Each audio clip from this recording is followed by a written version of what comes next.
Salut tout le monde, bienvenue dans une nouvelle vidéo. Aujourd'hui, on se retrouve ensemble dans un lit. Sérieusement, je voulais parler un petit peu d'écologie sur cette chaîne, parce que forcément, ceux qui suivent un peu cette chaîne depuis le début savent un petit peu mon rapport par rapport à ça. Même si j'aime pas trop utiliser le terme écologie et dire que quelqu'un est écolo ou pas. Mais je voulais quand même en parler un petit peu, puisque j'ai eu une discussion avec certaines personnes par rapport à ça, mais je voulais pas juste donner mon avis comme ça sur un certain point. Donc je voulais également vous présenter des petits tips, des petits trucs que je fais, qu'on pense pas forcément écolo, qu'on pense trop cher ou trop chiant à mettre en place, alors qu'en vrai c'est plutôt sympa. Et en plus c'est bientôt la rentrée, enfin, bon je vous laisse quand même profiter du mois d'août. Voilà. Enfin bref, il y en a plein qui vont changer un petit peu de vie en septembre, ou d'espace de vie, ou de colloque, ou voilà. Il y a pas mal de changements qui arrivent.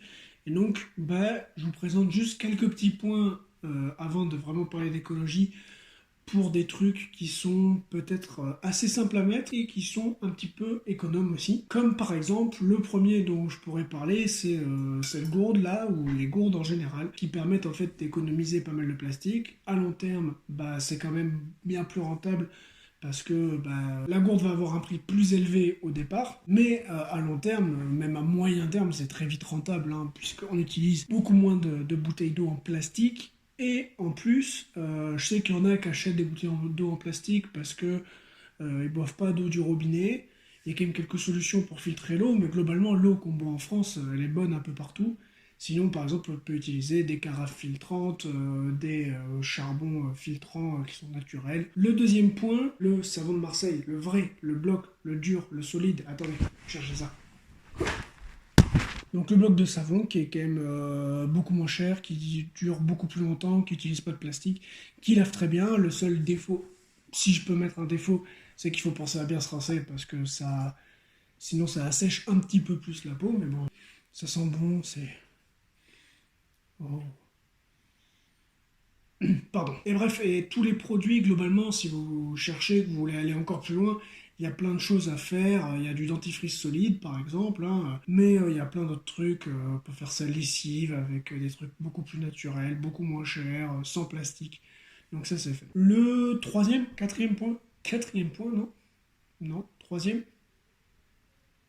Point suivant, c'est la chasse d'eau. Alors je sais que bon, c'est peut-être pas un réflexe puisqu'on nous apprend à toujours tirer la chasse après être passé, mais quand on fait vraiment des petits pipis, quand on vient juste de vider sa super gourde, on tire la chasse immédiatement, ça utilise énormément d'eau. Faites pipi sous la douche. Voilà, c'est faut nettoyer, mais c'est pas dégueu. Après, il y a un autre point qui est un petit peu dans l'air du temps, on va dire, mais qui est, je pense, intéressant, j'ai toujours mon savon à la main, c'est de devenir végétarien ou vegan, ou même déjà de changer de régime alimentaire, de consommer un petit peu plus de manière qualitative. Je sais pas vraiment quel mot utiliser, mais globalement, je dis à personne de faire quoi que ce soit, chacun a son régime alimentaire, mais même si on mange de la viande, du poisson ou pas, il y a trois points, je pense, qui sont importants. Si vous voulez vraiment rentrer dans les détails, je vous invite à aller voir vraiment le podcast qu'on a fait, le Dans la Matrice, sur être végétarien. Mais pour ceux qui veulent changer en fait un petit peu de régime alimentaire ou quoi que ce soit,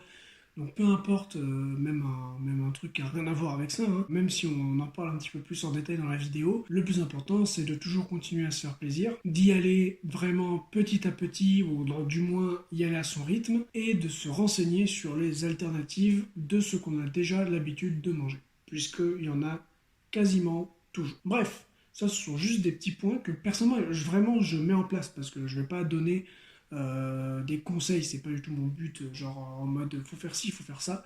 C'est pas le but et c'est justement là où je voulais en venir. C'est que globalement, on a tendance à culpabiliser les gens qui ne font pas des trucs. En France, si vous ne recyclez pas votre truc, si vous n'êtes pas devenu végétarien, si vous n'êtes pas considéré écolo par une autre personne, on a tendance à faire culpabiliser les gens, à les pointer du doigt, ou ce genre de choses. C'est mon avis, mais je pense qu'il faudra déjà un petit peu se contenter des évolutions que chacun fait de son côté. Moi, je pense sincèrement que si tout le monde a au moins la conscience des choses et fait un effort de son côté à son échelle, c'est déjà plus sympa. Et personnellement, il y a des choses où que je me dis, je peux pas trop le faire en ayant conscience de l'impact que ça peut avoir. Et donc ça permet de changer un petit peu certains trucs. C'est pour ça que je vous mets les deux, trois petits trucs avant qui sont simples à mettre en place, parce que ça permet d'être vraiment un petit peu plus écolo, j'utilise toujours ce mot, hein, bien sûr, mais vraiment sans trop de problèmes, quoi. Mais sincèrement, je pense qu'il faut déjà se contenter des choses qu'on fait,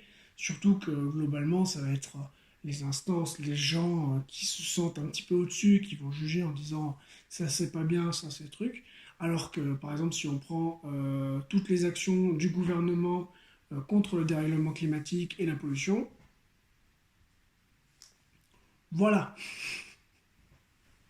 Et en fait, ça permettrait d'avoir une meilleure communication sur certaines choses. Par exemple, en présentant ces quelques petits trucs, ça montre aussi qu'en fait, c'est économe. Ça permet de vraiment économiser de l'argent sur certaines choses. Et que être écolo, ça ne devient pas forcément bien plus compliqué. Il y a des choses qui sont bien plus compliquées, mais après, effectivement, là, il y en a qui vont dire que c'est pas à nous de changer. Et effectivement, il y a des trucs sur lesquels nous, on n'a aucun impact. Mais en tant que consommateur, si on fait les choses qu'on peut faire, déjà mentalement, c'est sympa, hein. Voilà. Je vous laisse un petit peu méditer là-dessus, ou pas d'ailleurs, faites un petit peu ce que vous voulez. Je pense que c'est bien de finir là-dessus. J'ai dit ce que j'allais dire, c'était une très courte vidéo, puisque je pas forcément le temps et envie de faire un gros truc actuellement. Et que j'avais quand même envie d'en parler un petit peu. Voilà, si ça se trouve, la vidéo passera inaperçue par rapport aux gens qui sont abonnés sur cette chaîne. C'est pas grave, j'espère que ça plaira à quelques personnes. Vous pouvez vous manifester évidemment avec le pouce bleu comme d'habitude ou en vous abonnant si c'est pas déjà fait. Et puis moi, je vous embrasse, même si vous n'êtes pas d'accord sur ce que je dis. Je vous embrasse, je vous dis à bientôt. La semaine prochaine, c'est un podcast qui doit sortir normalement. Voilà. Donc vous reverrez heureusement pas ma tête la semaine prochaine. Mais on se retrouve très très vite avec un épisode de Dans la Matrice, celui du mois d'août. Il est vraiment vraiment très sympa. Et donc on se retrouve en tout cas très très vite. Abonnez-vous et bien évidemment, ciao.